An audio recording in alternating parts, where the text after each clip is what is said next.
Hello बच्चों, let's read the question first. The question says that a person moves 30 meter north, 20 meter east, then 30 root 2 meter southwest. His displacement from origin position is 14 meter southwest, 28 meter south, 10 meter west, 15 meter east.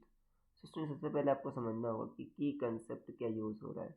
So की concept is displacement.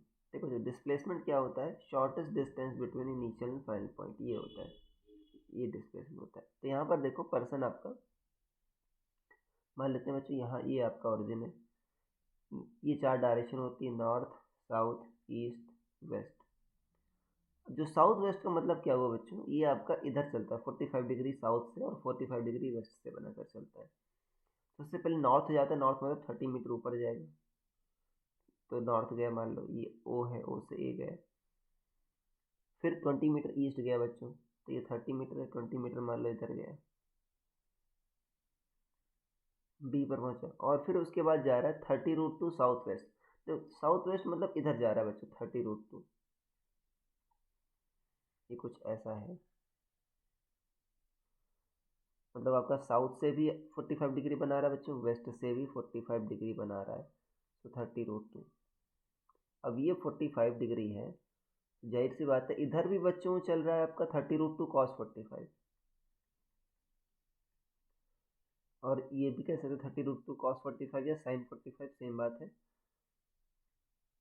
दोनों बच्चों, sign 45 भी क्या होता है, 1/√2 होता है, cos 45 भी उतना होता है. तो ये 30 आ जाएगा और ये भी 30 आ जाएगा.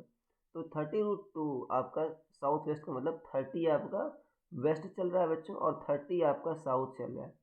तो 30 साउथ चलेगा बच्चों, तो यहाँ पर देखो पहले 30 नॉर्थ चला था, तो 30 साउथ चलेगा, तो फिर से आपका ओके हॉरिजॉन्टल लेवल में आ जाएगा, एक यहाँ पर पहुँच जाएगा. फिर अभी इसको किधर चलना है आपको, 30 इसको वेस्ट चलना है, तो 20 चलेगा, तो इधर आ गया बच्चों आपका, प्लस 10 और चलेगा, मान लो डी पर पहुंच गया. शुरुआत बच्चों ऊपर किया था और पहुंचा डी पर. डिस्प्लेसमेंट क्या होता है, shortest distance between initial and final point. So O से आप डी की ओर आप एरो करोगे. डायरेक्शन किधर होती है बच्चों, फाइनल पोजीशन की ओर, इनिशियल से फाइनल पोजीशन की ओर. सो कितना डिस्टेंस है, ये 10 मीटर डिस्टेंस, क्योंकि ये 20 है, ये पूरा 30 चला था वेस्ट, तो 20 ये होगा, तो रिमेनिंग 10 मीटर हो गया. सो 10 मीटर बच्चों आपका वेस्ट की ओर है. तो आपका ऑप्शन सी सही है बच्चों, बाकी सारे गलत हो गए. तो आपका ऑप्शन सी सही हो जाएगा. I hope you understood it well. Best of luck.